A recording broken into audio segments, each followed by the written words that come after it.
नमस्कार मंडळी, welcome back to my new blog आणि तुमचे सर्वांचं स्वागत आहे माझ्या नवीन ब्लॉगमध्ये. तर आज मी मस्तपैकी अंड्याचा रस्सा केला होता, कारण की आज होता बुधवार, त्यासाठी मस्तपैकी अंड्याचा रस्सा केला. आणि मग नंतरला मी मस्तपैकी बदाम खाल्ले, कारण की बदामने आपली स्किन ग्लो होते असं ऐकलं आहे मी. आणि मग नंतरला मस्तपैकी नाश्ता केला, कारण की मी नाश्ता करण्याशिवाय मी तर कामाला जात नाही. मला सकाळ सकाळ काहीतरी नाश्ता लागतोच. आणि मम्मीचा टिफिन घेऊन निघाली तिला टिफिन द्यायला, कारण की जिथे मम्मीचं ऑफिस आहे तिकडे माझं पण काम आहे, त्यासाठी. मग नंतर आज तर क्लायंट नव्हते, मी फक्त सेलांच्या बाहेर सेलांच्या आतच करत होती टाईमपास, कारण की आज क्लायंट नव्हते. तर मी विचार केला की काहीतरी आपल्या हातावर एक्सपेरिमेंट करूया.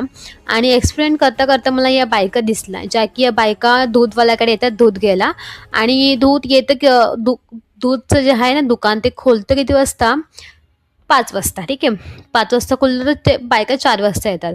तर मी माझं नेल्स करायला बसले त्यानंतरला. आणि मग नंतरला मी आलू पराठा आणि मेथी पराठा खाल्ला. कमेंटमध्ये नक्की सांगा कोणाला आवडतं. आणि मग नंतरला मी निघताना मी छोटासा 10वाला केक खाल्ला. खूप मस्त केक होता, आतमध्ये चॉकलेट चॉकलेट होतं, मला खूप मजा आली. आणि मग घरी आल्यानंतरला मी परत माझ्या एरियामध्ये गेली, तिकडे मस्तपैकी डोसा खाल्ला, मसाला डोसा. तो की फक्त 40 रुपयाला होता आणि मला खूप आवडला. घरी येऊन खाल्ला. मला वाटले माझी मम्मी खाईल, तर माझ्या मम्मीला कांदावाला काही डोसा आवडलाच नाही. आणि मग घरचं सामान वगैरे घेऊन मी आली घरी. आणि माझं तुम्ही फायनल लुक बघू शकाल नेल्स कसं वाटते कमेंटमध्ये नक्की सांगा. आणि मी फर्स्ट टाइम स्वतःच्या हातावर केलं. माझा ब्लॉग आवडला असेल तर लाईक शेअर कमेंट्स करा. देन भेटू पुढच्या ब्लॉगमध्ये. बाय.